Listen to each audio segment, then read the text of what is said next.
Salut mon poulet, j'espère que tu vas bien, que tu as passé de bonnes fêtes. Je te souhaite une très belle année 2023, tout plein de bonheur, tout plein de bonnes choses, plein de trucs qui peuvent t'aider dans ta vie, tout.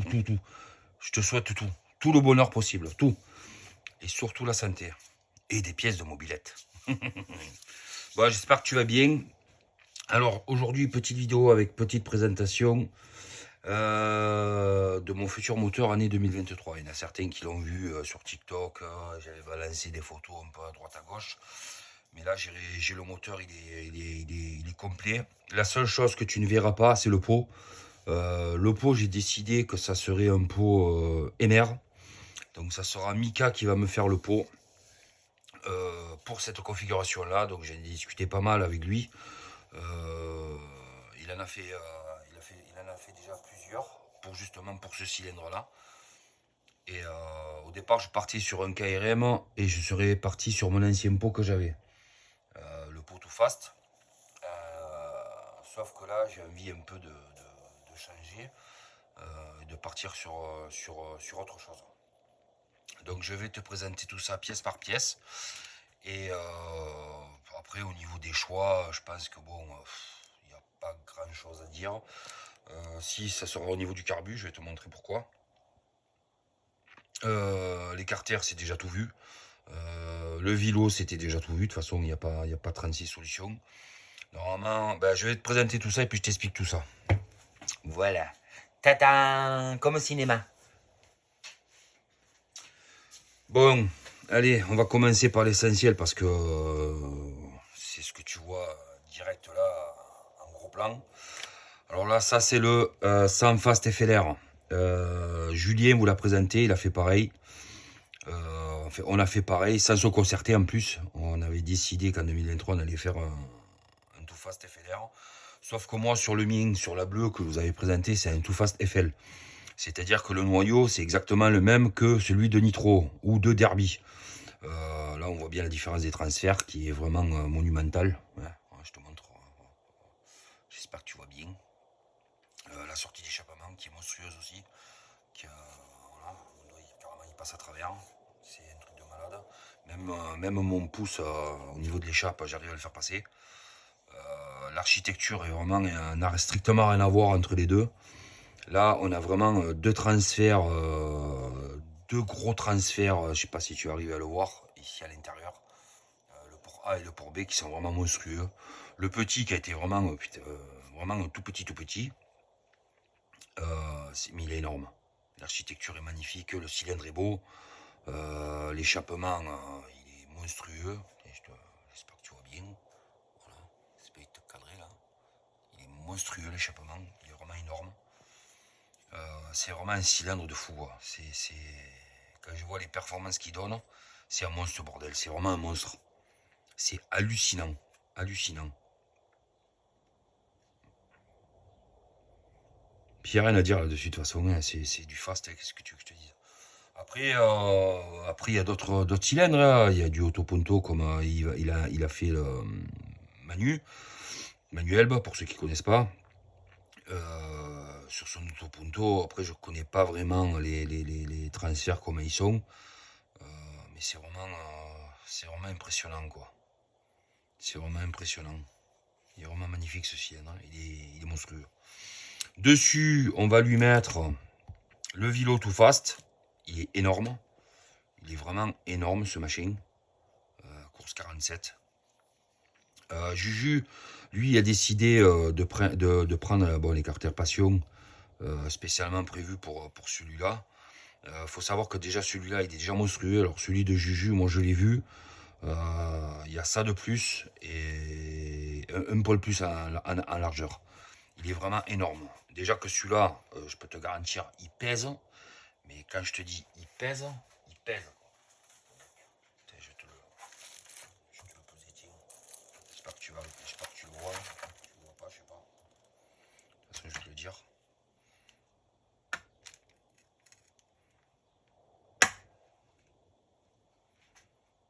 Le machin, il fait 1,3 kg. C'est vraiment énorme.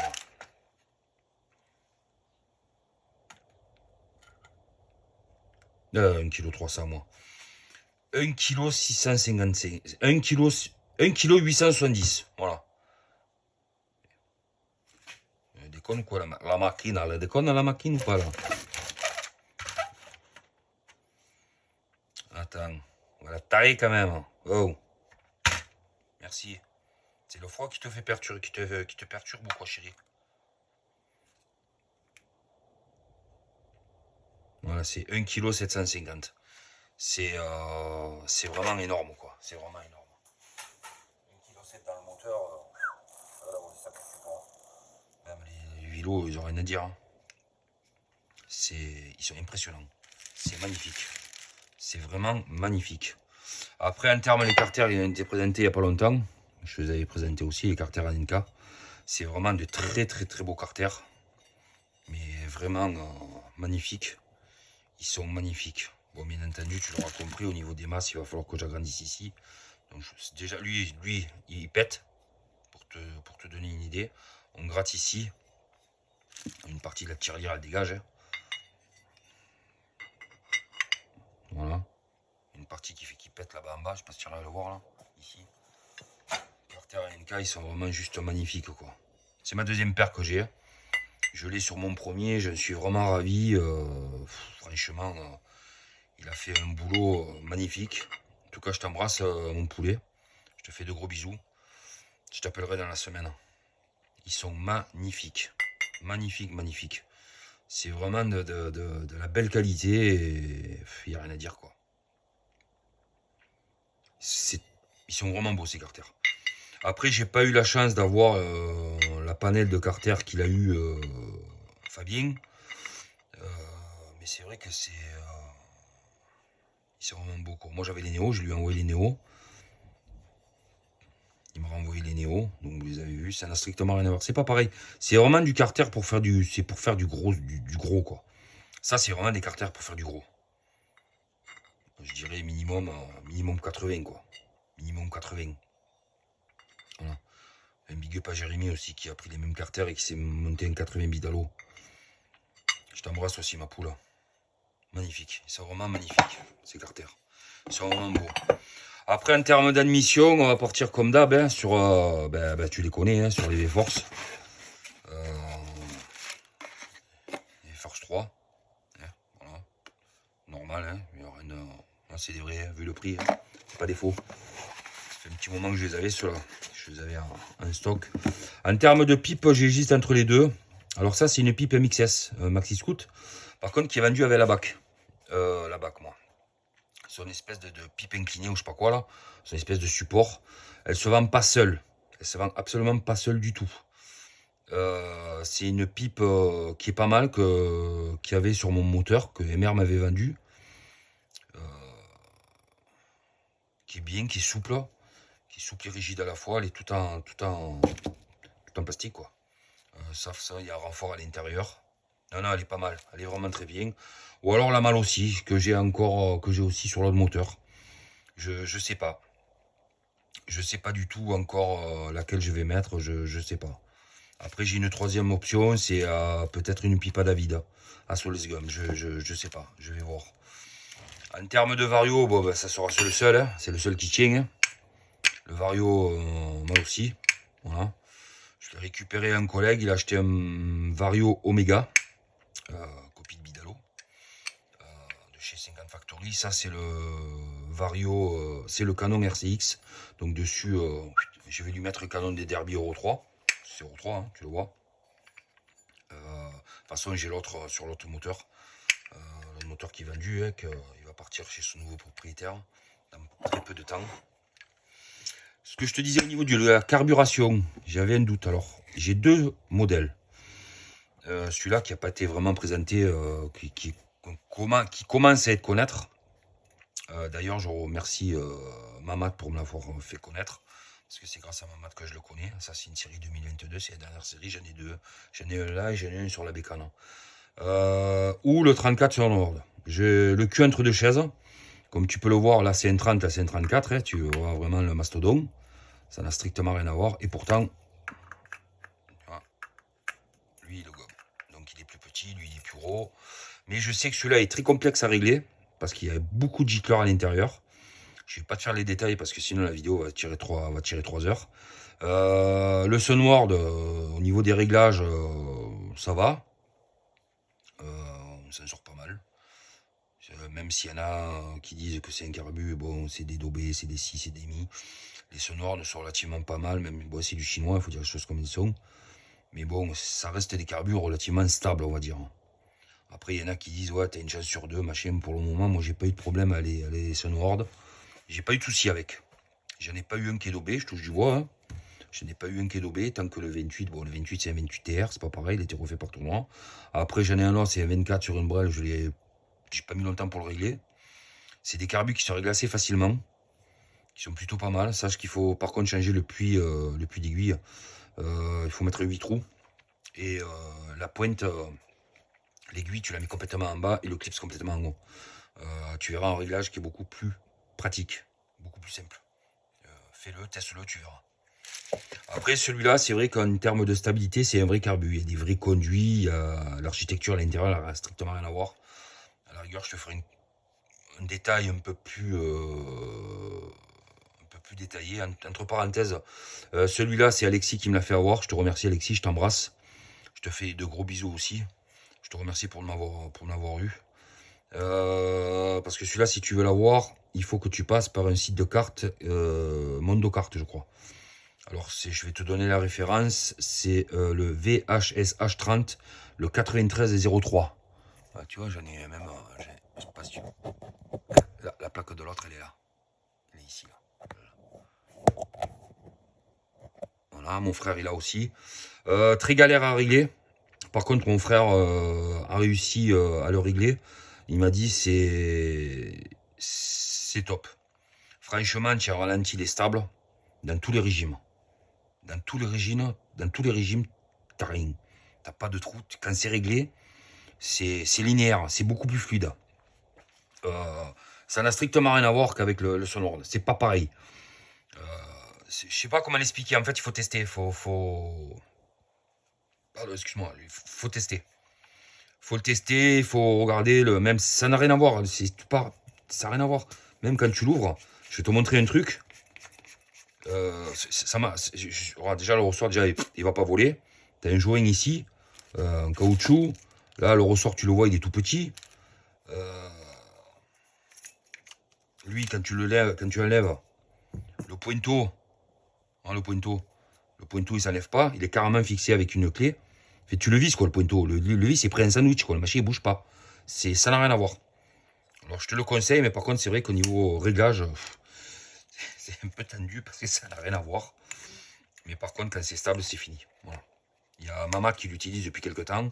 Il y a Clément qui l'utilise aussi, Clément Boucher. C'est Mamat qui me l'avait conseillé d'ailleurs, je l'ai dit tout à l'heure. Mais c'est vrai que c'est un carbu, bon, il coûte 200 balles. Hein.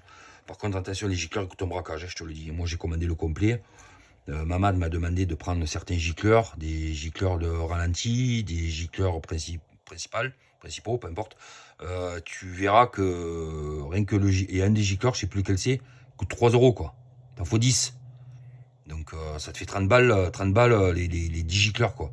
Bon, après, tu vas me dire, une boîte Polini principale, c'est 20 euros, tu vois.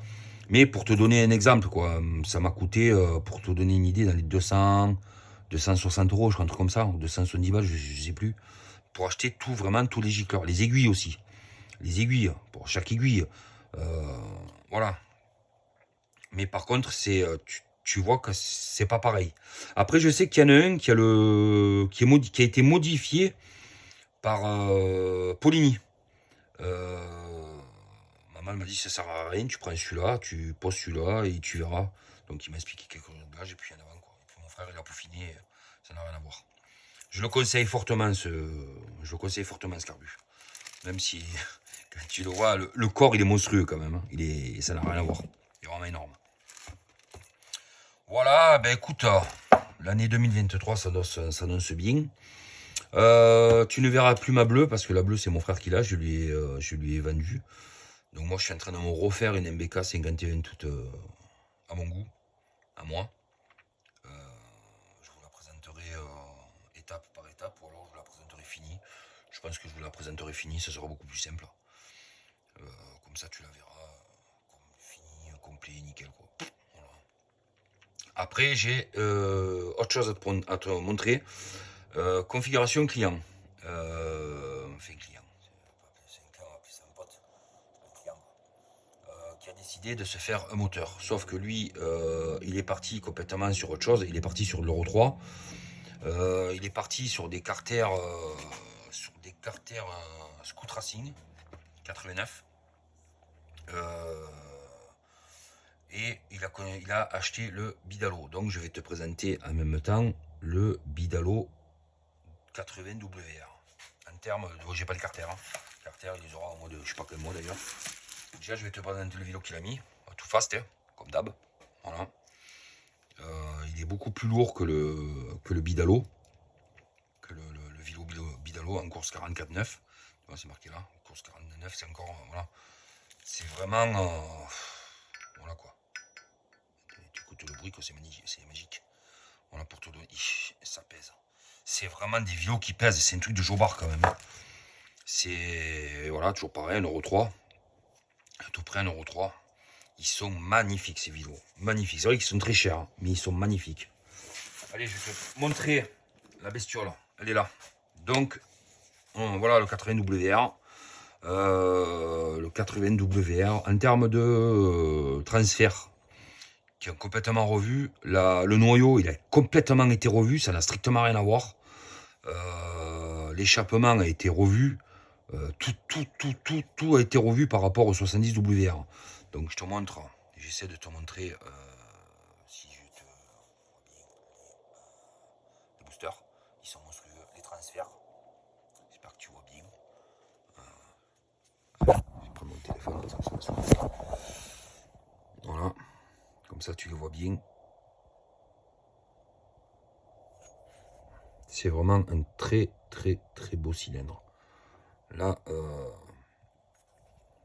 Monsieur Bidalo, j'y tire mon chapeau parce qu'il est vraiment magnifique. C'est vraiment une très belle architecture.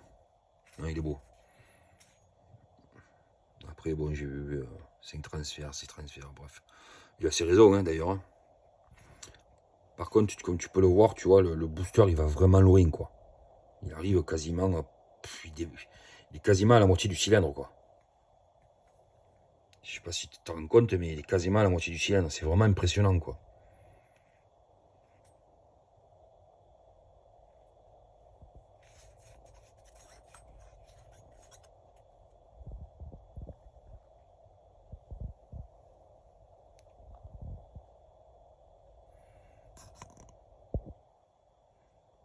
Il est vraiment beau. Il est vraiment très beau. Il est magnifique. Voilà, donc du coup, je vous en ferai partager aussi celle-là. Je vous la ferai partager aussi. L'avancement de ce projet-là. Après, j'ai l'autre projet qui passe bien entendu avant ça. C'est le KTM MBK. Je vais m'en occuper début février. Je vais commencer à faire des vidéos là-dessus. Je vais assembler le moteur, on va l'assembler ensemble. Mais par contre, je l'assemblerai avec mon téléphone. Parce que comme je sais toujours pas faire des vidéos, tu vas te foutre de ma gueule. Mais comme je sais toujours pas faire de vidéos, donc on va le faire comme ça. Voilà pour les petites nouveautés 2023. Écoute, je te redis encore une fois, je te souhaite une bonne et heureuse année. Tout plein de bonheur, tout plein de choses pour toi. Et que je peux pas te dire mieux, quoi. Voilà. Bon, sur ce, je te fais de gros bisous, je t'embrasse et à la prochaine vidéo. Bisous mon poulet.